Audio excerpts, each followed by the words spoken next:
দোয়া এবং ভালোবাসায় বেঁচে থাকো হাজার বছর। তোফা মামুনি, কি আনছো পাপার জন্য? ফালুদা আর কেক।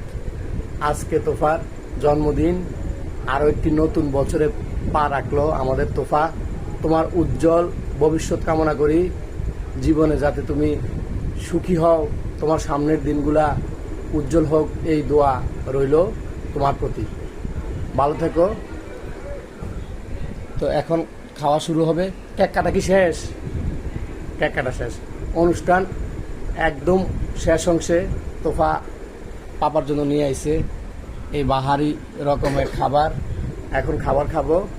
তো খাবার খাইয়ে দোয়া করে দেই আরও বেশি করে, যাতে তুমি ভালো থাকো। তোমার সুস্বাস্থ্য দীর্ঘ কামনা করছি। আল্লাহ হাফেজ।